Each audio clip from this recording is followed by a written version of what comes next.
Welcome, everybody. All right, come and get settled in. Looks like get the doors shut. All right. I am your today's host, David Blake. You are at Finding an Edge, the explosion of coaching platforms in the last 2 years. It is great to have you guys. Before we jump in and introduce our panelists, going to get a little bit of a sense for the room. So how many of you at any point have done executive or leadership coaching personally? That looked like maybe 40, 50%, a little bit hard to tell. How many are currently doing some executive coaching? Looks like maybe 20 or 30%. All right. Okay, that's all. Who has never done any executive or leadership coaching? All right. So it looks like that was like 30, 40%. All right. Helpful to know. We can keep going. This might get more interesting. How many of you have done therapy?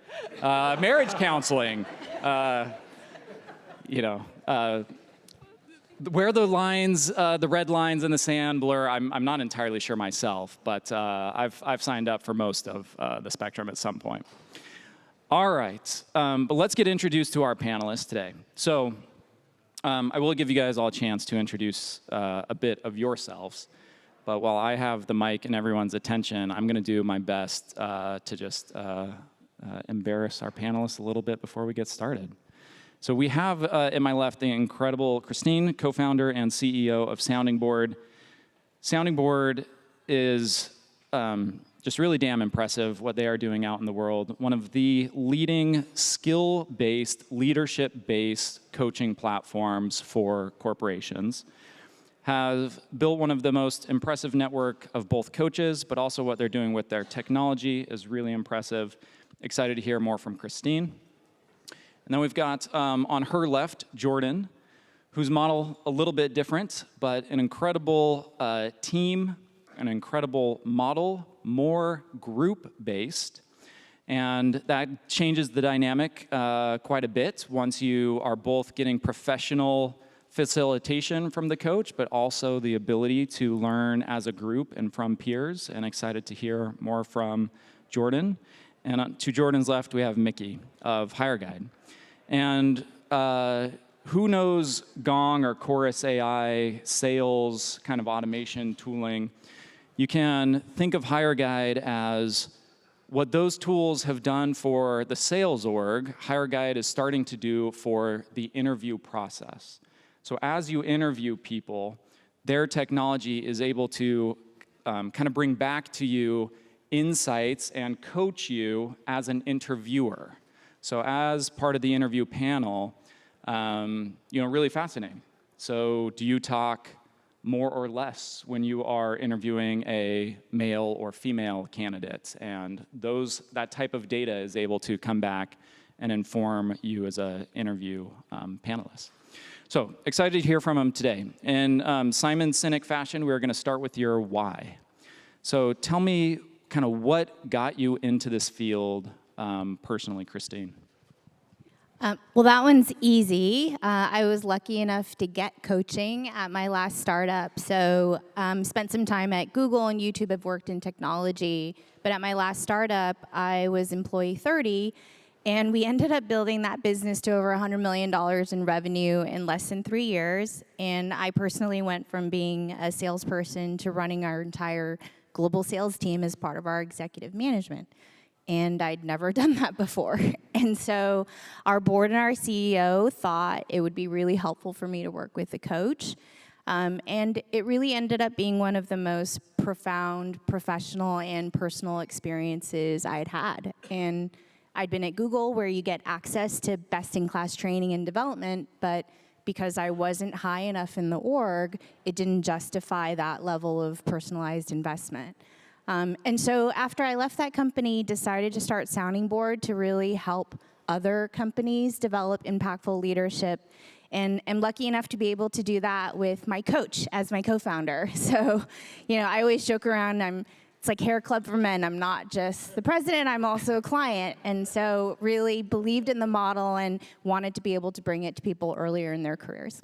And before we move on, give us just a sense. So these price points, you said you hadn't risen high enough in the org to essentially be deserving of that level of investment. Kind of what is the legacy price point? What are the price points we see in the market right now? Yeah, I mean, so Lori, my co-founder, has coached mostly public-private company CEOs for the last 25 years. And, you know, she regularly charges 6 figures a year for a client. And certainly what we see is that there's just a really broad range because coaching, unlike other models of therapy, is not regulated. You know, it might have a really big range in terms of what you would charge. But on average for executive coaching, you're talking about $30,000 for a 6-month engagement if you want a really high quality experience coaching. And so that's just simply not accessible for most leaders. So where are we seeing price points now? Sounding board and otherwise? Like how low has the price point been able to get? A very good, I think, proxy is to think about where you might have traditionally gone for development. And that might be in executive education, training, different conferences or workshops. Now we're seeing that coaching and a personalized experience can be accessible for almost the same price. So it might be a few $1,000s a year for you to have access to a coach. And obviously that ranges depending on the type of coaching that you do. And that's one of the things I'm passionate about is helping people understand that there's actually lots of different types of coaching for different needs. Amazing, thank you. All right, Jordan, give us your why. What led you to be doing this?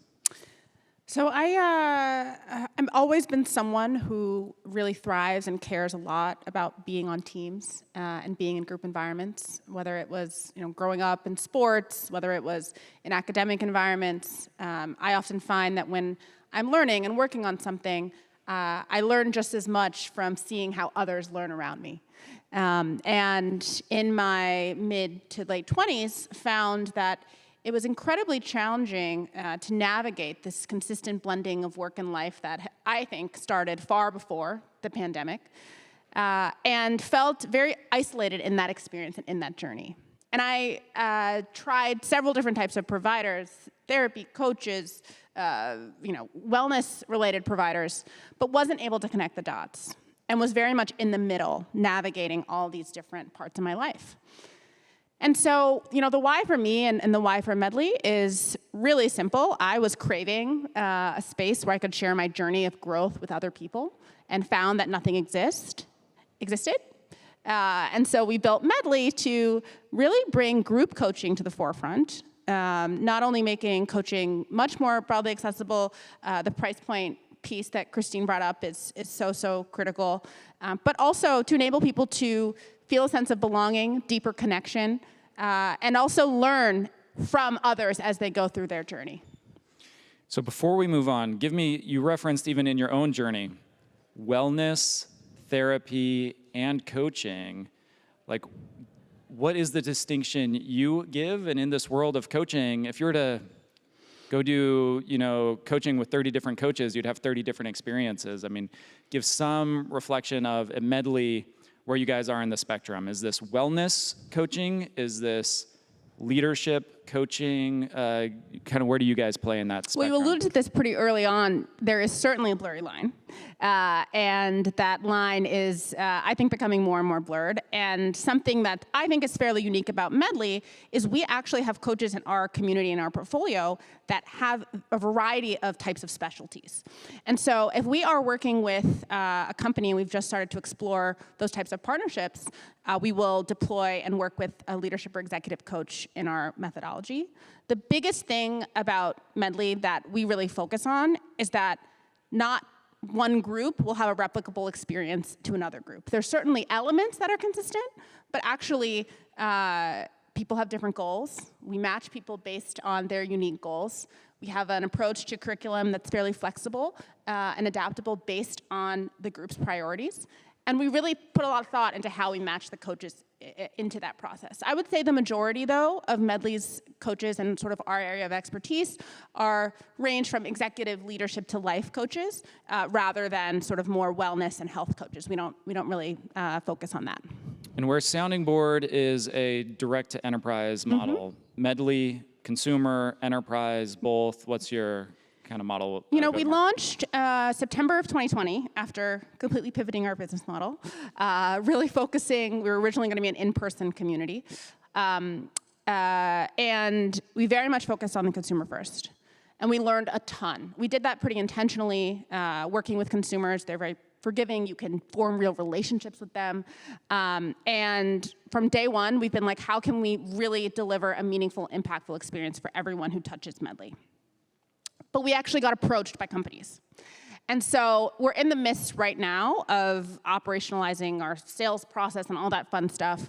But we very much, when we work with companies sponsor Medley membership to the broader Medley community. So rather than coaching teams within companies, someone can join Medley, and we match them with a group of people, highly ambitious, high performers from other companies, creating a real space for vulnerability. And that's something that we've gotten feedback on that is valued and distinctive from, I think, some other approaches.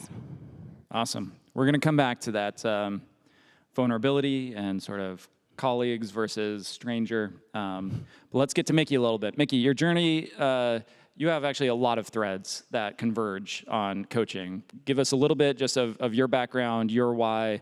What is it about coaching that's kind of common across all the threads in your life? I feel like I'm pretty new to understanding coaching. A few years ago, I sold a company to Boston Consulting Group, BCG, and I found out as a senior advisor there that they had this leadership or executive coaching effort that you could get certified on. And it took probably a year or year and a half to go through the rigor of kind of how do you actually help people unlock and build new habits. And the things that you're a leader at one level of your career that you do might not actually be the things you should do at the next level.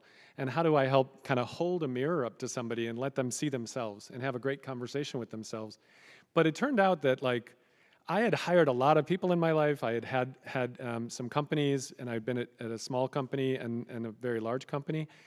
And who you hire has a lot to do with your own leadership capacity. Like who you get in the room that's smarter than you, that can actually help stretch you, that challenges you, can make a big difference. And I was not a great hiring manager when I first was the CEO at a place called Maya.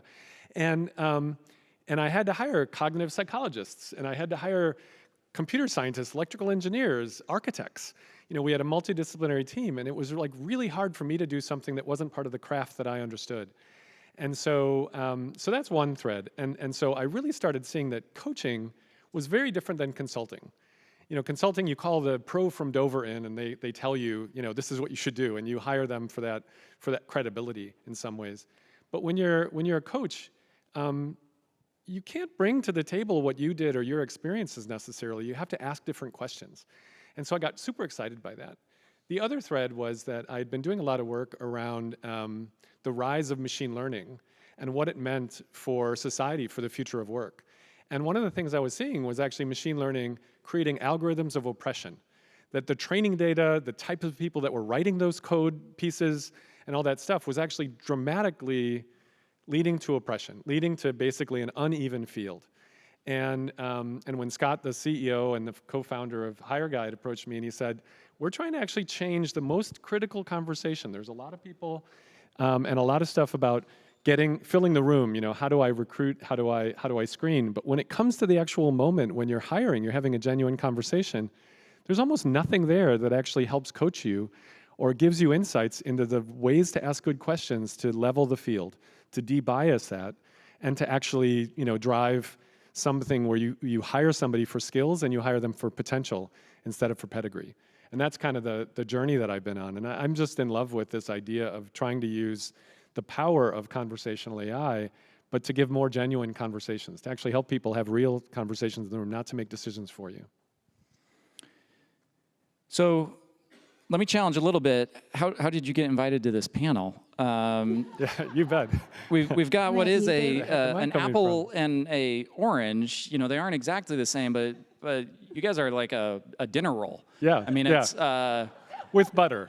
With butter. So just give me what qualifies Hireguide to be on a coaching stage? I think this is interesting. So what I love about this mixture of kind of coaching is we've got both leadership, individual, as well as peer coaching or group coaching. I'd say we fall into the algorithmic coaching side of things. There are a lot of signals that are weak signals that you can't get from, we're all biased. And we have to actually help actually de-bias that kind of thing. And so it turns out that what we've done is, let's say that you're actually doing the interview, we'll help you prep and give you stuff based on institutional organizational psychology that are 30 years worth of science about how to actually ask a good question to lead to understanding their values, their motivations. So we'll help you and coach you quickly with templates for that. But then when you're doing the interview, we give you support so that you're actually being able to do something rigorous in that and be able to compare apples to apples across the candidates. So we're helping you. But then afterwards, we give you a transcript and we give you little hints. We can say, you know what, you were leaning in during this, or the candidate was leaning in or leaning out, which might signal something. Or you were rolling your eyes, or the candidate was rolling their eyes, which can actually signal, basically, I don't believe you, or disdain, or at the extreme, contempt. Or, as you said, you know what, you've been dominating the conversation for all the female candidates, but you're giving the male candidates a lot more space, and you're trying to learn from them, and you're not giving them that much insight. So right at the end of getting that point, we're giving you this sort of super targeted coaching. And in the coaching world, you're trying to stimulate planfulness. You're trying to kind of get people to see something, make a little bit of a plan, try something that's a little bit of a habit, and then get a reward mechanism pretty quickly. And so we're trying to give you that sort of immediate reward that you're actually on the right track. Because hiring managers aren't hiring managers every day. They're like the head of marketing who happens to have to grow a team, or the head of, or a CEO who happens to have to get a CFO, and they don't understand even the questions they should ask. And so we're trying to basically use the crowd in some ways to help bubble up better and better questions and better answers that we can kind of help guide that process. So we're actually almost already about the halfway mark. Hope, ladies and gentlemen, you've been enjoying this. But we're going to take it to the dark side of coaching here for a moment. Mix it up right in the middle. How do you avoid feeling like I'm being policed as I'm interviewing candidates now? So now I have to record myself in all of my panels, and there's tricky stuff when you're interviewing. There's legalities, and there's, and if I mess up, how do you avoid turning this into sort of the policing of interviews? Yeah, I think that's going to be company by company. We're a privacy-first company, so when you do this, the company that uses our tool owns those interviews. They're the ones responsible. They have those. And ultimately, we're trying to just give it back to the interviewer themselves. Let them get the coaching and be able to then use the coaching. So it's very personalized. Are you scoring the interviewers in any way? No. So we're not scoring the interviewers. We're giving them tips on, hey, we noticed that you used 2 questions around the same topic, which meant you got 2 insights so that you could fill in a blind spot. Great job. Or, you planned on doing 15 questions, but you only asked 3 of them, and then you got taken off, into a rosy field with the candidate. So we're just trying to give little bits of coaching. It's a little bit more like Fitbit, in some ways, to kind of just give little nudges. But we're trying to keep it on the positive. Instead of feedback, it's feed forward. So sort of helping with the next time that you're doing this. Got it. Christine, I think that's a good point, though, because so early on, we're a B2B solution. We sell, our customer is the company. Mm-hmm. And there is this tension of the company is obviously hiring us for a reason. Oftentimes that's because they see that there are skills that they want to develop in their leaders, and they want to be able to accelerate that. But then you have a tension of, but the person that we're coaching is that leader, right? And they have desires, goals, needs that may not always align to that of the organization. And how do you balance that? And I remember getting asked early, we had a lot of customers that wanted our coaches to assess that leader. Mm-hmm. And we actually had to be very clear and say, no, our coaches are not in the position to assess your leader. We have tools for them that can maybe encourage your leader to have that conversation with their manager, have the conversation with their organization, but we shouldn't be a proxy for how you assess that leader's capabilities, right? Our goal is to help that leader improve in their capabilities and skills, but it is a really fine tension point, even around reporting, insights, how much you share, right? Yeah. We're a pretty litigious society, you know, I mean, unfortunately or fortunately or whatever, it can be really painful. I think ultimately we hope to be able to allow candidates to get feedback at some point. But, you know, how do you do that in a respectful way that, again, is feed forward, that actually helps the candidate for job readiness, that helps them actually not necessarily become great at being an interviewee, but actually be able to expose their light, you know, with their potential. So Jordan, talk to me. You've got enterprise clients, but who are paying essentially for their employees to then participate in a consumer experience outside of the walls of the organization. Just what is the pro and the con? Talked about that vulnerability, but you know, if my boss is paying for my coach, I might feel differently about whining to my coach about my boss. Like, just what's kind of the pros and cons to both directions? You know, it's definitely really, really critical to the member experience, and also something obviously that companies care a lot about. And we took an approach similar, I think, to what Christine is describing, where we think a lot about analytics and reporting, but anything that happens in a Medley group really stays in the Medley group. Our coaches do not share any feedback by name in terms of what happened in the session. We translate back to the company engagement, aggregate feedback, things like that. And honestly, when we describe and we speak to companies and we say, hey, you can easily create a cohort within your company. And that might be great, and maybe you should do that. And we've seen a lot of different models where that can work well, especially in ERG groups, those types of contexts. But the type of thing that you'll share in a group with your coworkers, even if it's a massive company and you don't work directly with those people, is just different. It's just different. You can't get to the real level of honesty, the real level of openness. And in any space where you're trying to grow, where you're trying to transform, you need to really have that trust. You need to have that openness. And that really resonates with companies. The other thing I would add is that companies do pay for people to attend conferences fairly frequently. And it's very much not the expectation that, a video of what happened at the conference is reported back to the company.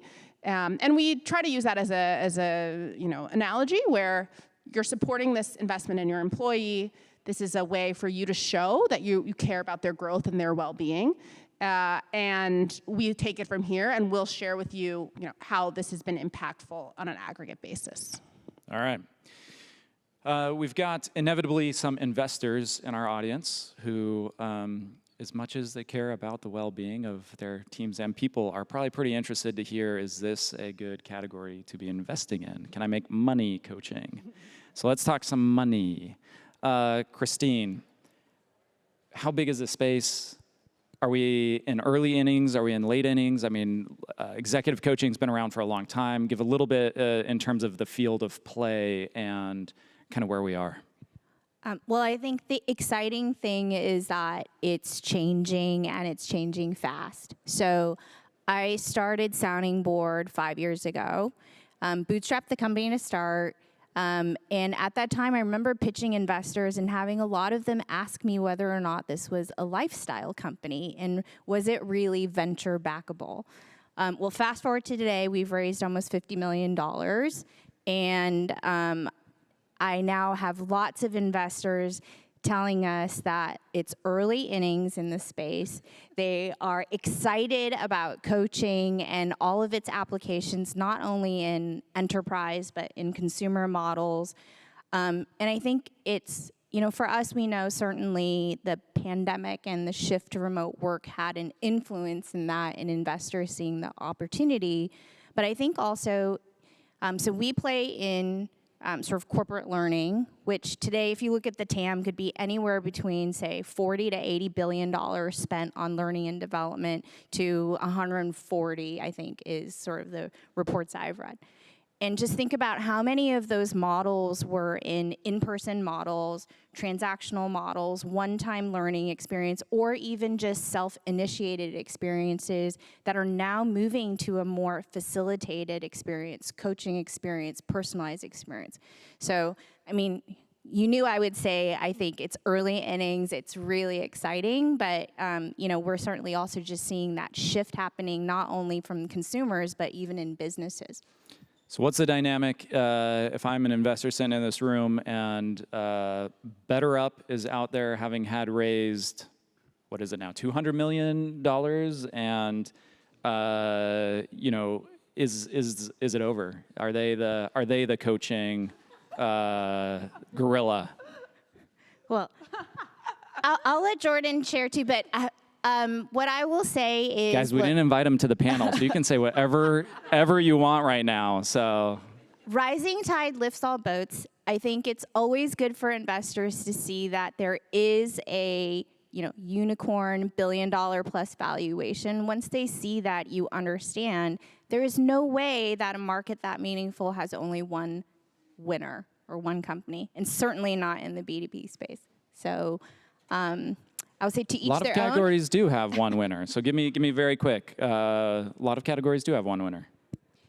I would say if you're talking about maybe consumer, so Airbnb, right? There's a couple of places where there really is network effects.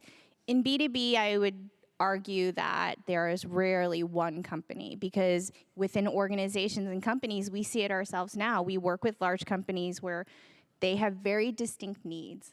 And so to be able to serve and think you can serve all of that with one company, I think is not realistic. Yeah, and I'll echo Christine. I mean, I really believe that we're going to see a lot of market expansion over the next 5 to 10 years, that we're just seeing, we're in very early innings, especially on consumer. I mean, the fact that everyone here is interested in the explosion of coaching, and yet there were still 40% of the people who haven't had a coach, I think is really fascinating. This is something that you are interested in, that you're curious about, and yet you haven't tried it. Most of my peers have not had a coach, and I'm firmly in the millennial demographic. We think about the opportunity, as I mentioned, on consumer and B2B. And I am obsessed with how the category of fitness has evolved, actually, where at first it used to be only professional athletes that would have trainers. It used to be only top-tier executives that had coaches. There really was this incredible broadening of accessibility. And now someone can spend $15, $20 a month and get a fairly personalized experience and access to content. And it's really part of the social fabric. Investing in your physical well-being, and also meditation, mindfulness, and your mental well-being has certainly become a lot more mainstream.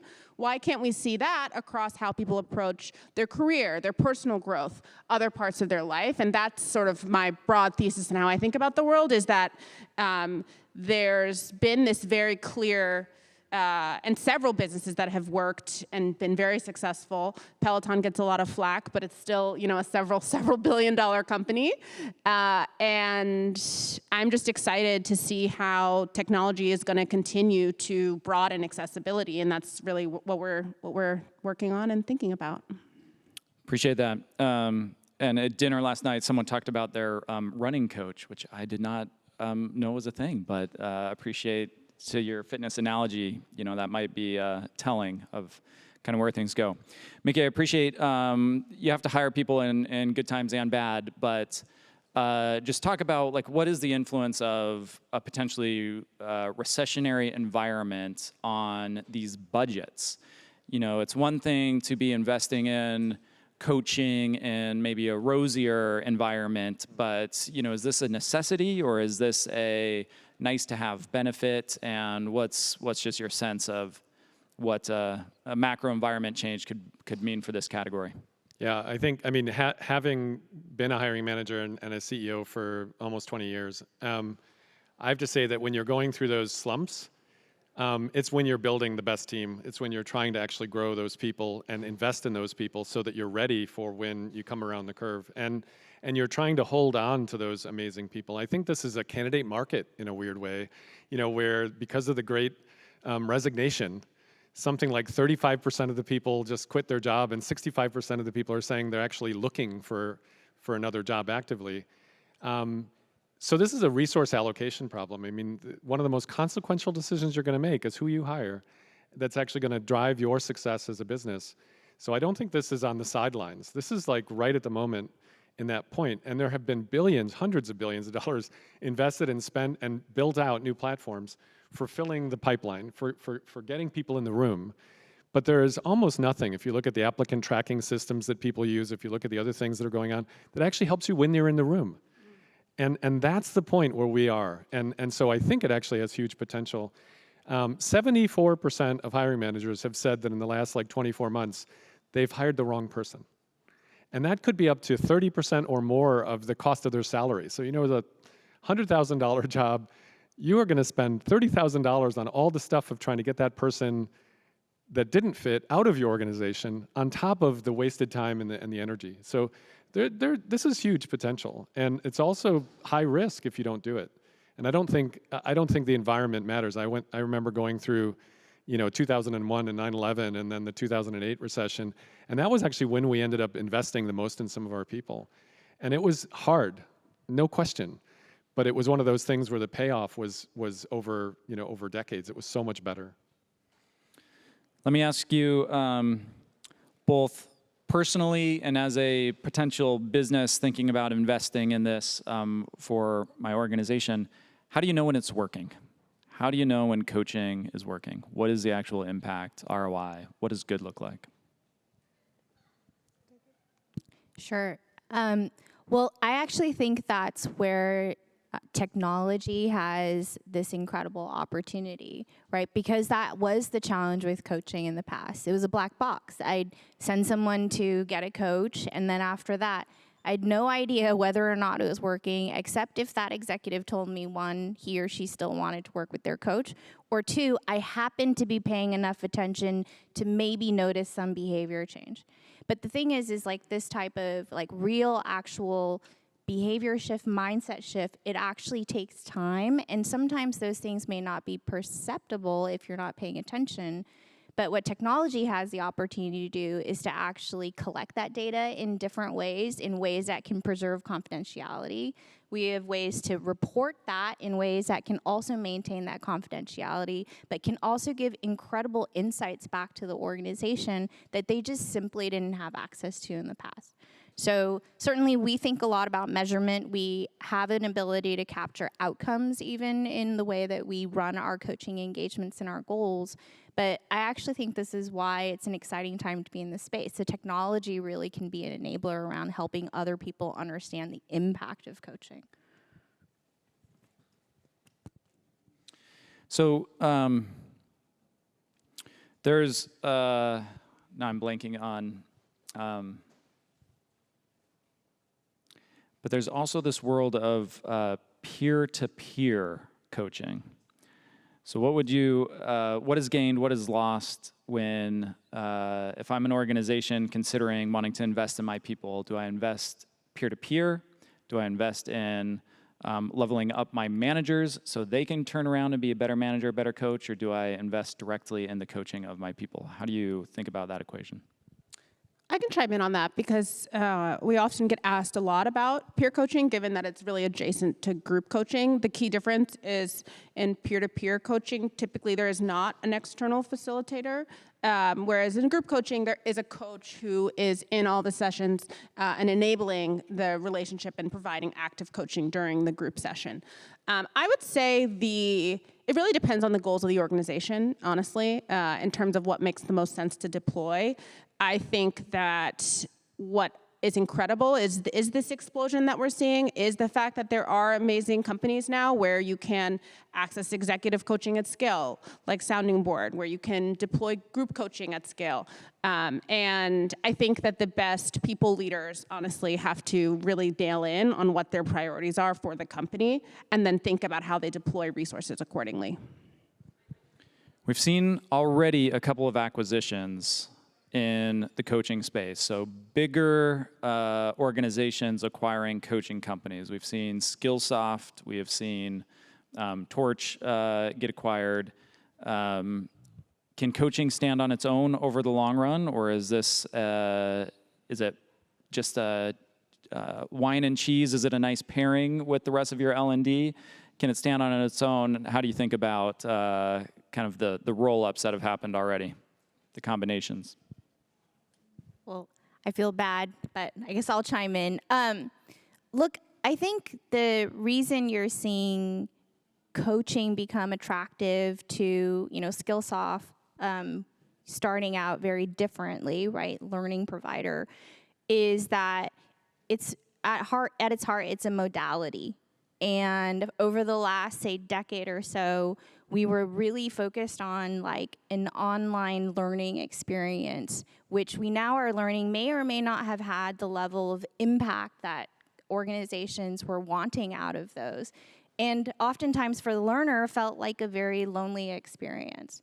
And so I think what you're seeing now is that people are saying if you can bring a personalized experience, if you can also create connection as part of that learning experience, you actually have an ability to have a much longer lasting and deeper impact. And that's really what's driving this interest in coaching. It's a modality that organizations or people are understanding works. I mean, all of us have gotten coached, right? Whether you were playing sports, whether you were getting tutored for the SATs like I was, but all of that was that you had this ability to translate what I needed to be able to learn or develop a skill at in a way that I actually could take in that I might not have been able to do in a standardized format. Right? With our final minutes here, end on a high note. Give either personal or on your platforms, in your service, a before and after, a testimonial, the power of coaching on an individual's actual life performance, a little bit of a before and after. I'll jump in. And I mean, I think it'll actually be from just my leadership coaching and the executive coaching. Working with a high potential leader, a lot of times you're just listening for the metaphors they're using. Are they saying it's this pitched battle between me and him? Is it, this thing? Or are they saying we're yoked together and we're pulling towards something? And actually just signaling, like, this is the metaphor you're using. Is that an appropriate metaphor? Let's brainstorm about other ways you can look at the problem.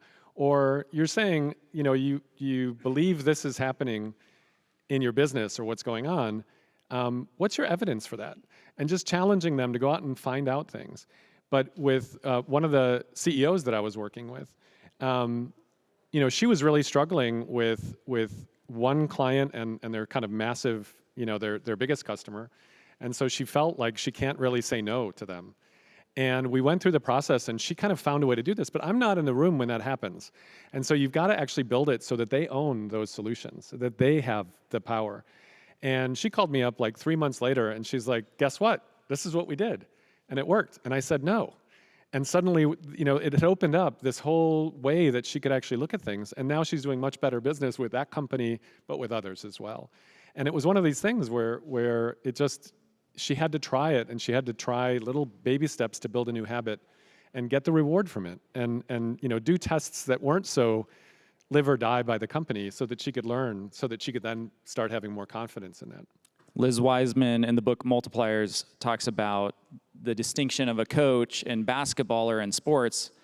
The coach cannot step onto the field of play. No. Which is a very different role than we have as managers, which is often when that pinch point comes, when the crucial moment comes, as managers, we typically go get on the field of play. And fix it, yeah. Yeah, whether or not we're still passing the ball or trying to be a ball hog or not, but like coaching, you can't step on the field of play. No. So interesting distinction. All right, Jordan, any before and after? Certainly. Something interesting on the consumer side is that the reason why somebody joins Medley is most often not the thing that they really describe as the benefit. So a quick example, a 34-year-old male-identifying person, let's call him Sam, based in New York, recently promoted, was excited to join Medley because he thought it was a way for him to invest in his leadership skills and continue to advance, and he was very career-oriented. I caught up with him at the end of his Medley experience, and I asked him, how was it? What did you learn? How are you feeling? He didn't mention his job once. He described instead a sense of greater fulfillment But the thing that really jumped out at me that got me so inspired by that conversation was he said that it changed how he approaches listening to people and recognizing that everyone has a journey, that everybody has a perspective. So it actually changed how he goes about his daily interactions, because he's realizing that people have so much more going on than they have beneath the surface, because Medley groups meet over a longer period of time. And so that just really jumped out at me. I think the deepest level of impact is fundamentally changing how people experience others in their daily lives. And it's so hard to find fulfillment and purpose. So that's what we're really striving for. Amazing. And Christine, last word. So for one of our customers, what's been really satisfying, we've worked with them over several companies now. They use a third-party employee engagement survey to actually do some of their measurement for their managers. And they were actually able to see that through working with Sounding Board, we were able to move a lot of their managers that had been sort of ranked a bit lower in terms of capability all the way up to being in the top 10% of their managers. So for us, that's incredible impact for the organization, because think about all of the other employees that leader is touching. On a personal front, I was very lucky that my sister's company was able to sign on Sounding Board. And my sister went through Sounding Board coaching. And so I've seen her go from being a designer to running an entire design team. And she's told me that coaching has changed her life. And I'm obviously a product of that myself. So I think what's exciting is that you can have this organizational impact, but you also know you're having an incredible impact for that individual as well, which is, what gets us through all of the challenging days of running a startup. So. Great note to end on. Everyone, a round of applause for our panelists. Thank you guys for joining us today.